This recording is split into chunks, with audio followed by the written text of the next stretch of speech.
Breaking news, the Chicago Bears and the Las Vegas Raiders are set for a showdown in Sin City, and just hours before kickoff, major roster news has dropped. Moves have been made, injuries are confirmed, and depth has been shuffled. This game could swing momentum for both teams, and we've got every detail you need to know. But before we dive into the latest updates, make sure to subscribe to the channel, hit the like button, and turn on the bell icon so you never miss breaking NFL news. Alright, let's get into it. The Bears come into this matchup sitting at 1-2, holding 4th place in the NFC North. A win today could bring them back to .500 at 2-2, putting them right back in the mix before their bye week. But to make that happen, Chicago had to make some roster adjustments. Linebacker Carl Jones has officially been signed to the 53-man roster. He's been solid on special teams and adds depth to a defense that needs reliable bodies. Alongside him, the Bears also elevated Jonathan Ford, the big defensive lineman, and tight end Steven Carlson. This could signal that Colson Loveland may not be available for today's game, though he hasn't officially been ruled out yet. And with news that Grady Jarrett will be sidelined, Ford's call-up becomes even more important in the trenches. These roster moves aren't flashy, but they're critical. Chicago is patching up weaknesses and preparing for a physical matchup. Now, as the Bears' offense gears up against a Raiders' defense stacked with big names, there's another challenge. Darnell Wright has officially been ruled out. That means more shuffling, more adjustments, and more pressure on the backups to hold their ground. If the Bears want any chance at success today, the formula is simple: they must establish the run early. Without it, quarterback Caleb Williams is going to be under fire all game long. Facing a relentless pass rusher like Max Crosby, and already missing a key offensive lineman, protection will be a huge challenge. The problem? Chicago's ground game hasn't been firing. DeAndre Swift has just 150 yards through 3 games, about 50 per contest, with a single touchdown. Respectable, but far from the explosive production the Bears were hoping for, especially after investing in the offensive line. Rookie Kyle Monangai, a 7th-round pick, has only managed 44 yards so far, averaging 3.5 per carry. And Roscoe Johnson? Still waiting for his first rushing attempt of the season, limited mostly to special teams work. If there was ever a moment to spark this backfield, it's against this Raiders defense. Why? Because the Raiders have been vulnerable. Statistically, they rank 23rd in total defense, allowing over 350 yards per game.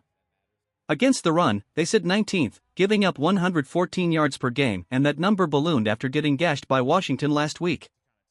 On average, they're surrendering nearly 25 points per game, which puts them in the bottom third of the league.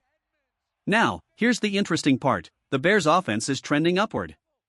They rank 10th in total yards per game with 347, and they're also 9th in scoring, putting up 24.7 points per game. In other words, the exact number the Raiders tend to allow.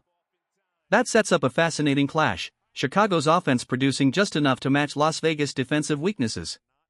The rushing attack, though, is slipping. The Bears sit at 15th in the league, dropping 3 spots after last week, while their passing game continues to improve behind Williams.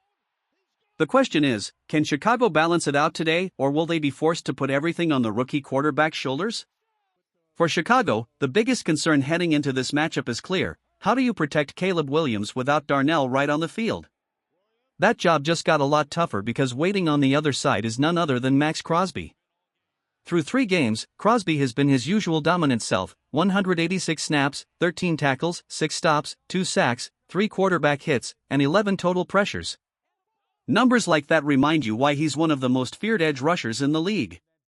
The Bears' offensive line held up well last week against Dallas, but let's be honest, that Cowboys' defensive front isn't what it used to be. This week is a different story. With Wright out, it looks like Theo Benedict will slide in at right tackle.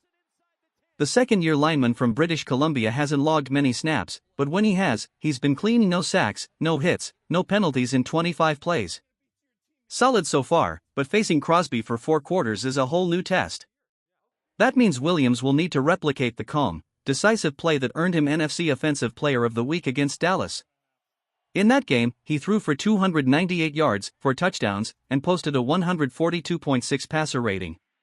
He also became the fastest Bears quarterback since Sid Luckman in 1946 to eclipse 700 passing yards in a season, while boasting a nearly flawless 27-to-1 touchdown-to-interception ratio in his first 20 games.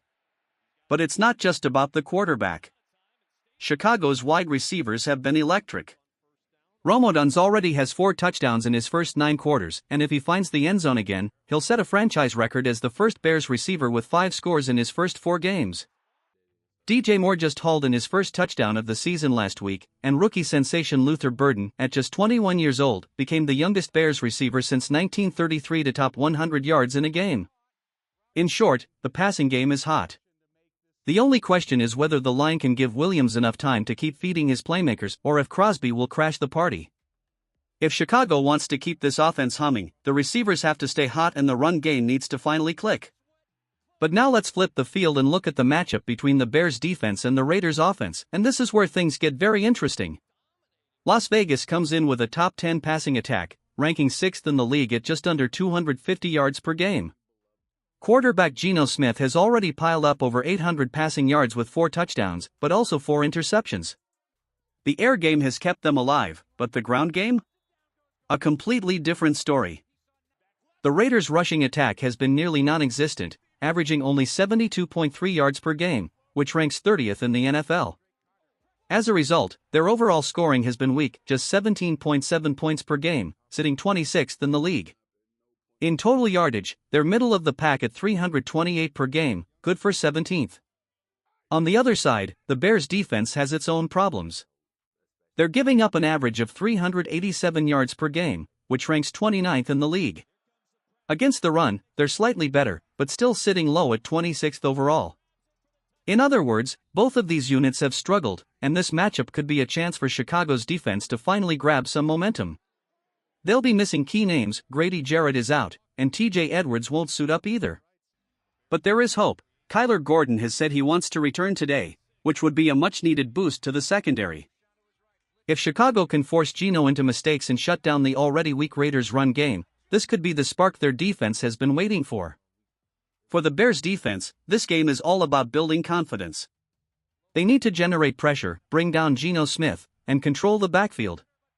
Getting sacks and forcing negative plays could shift the momentum quickly.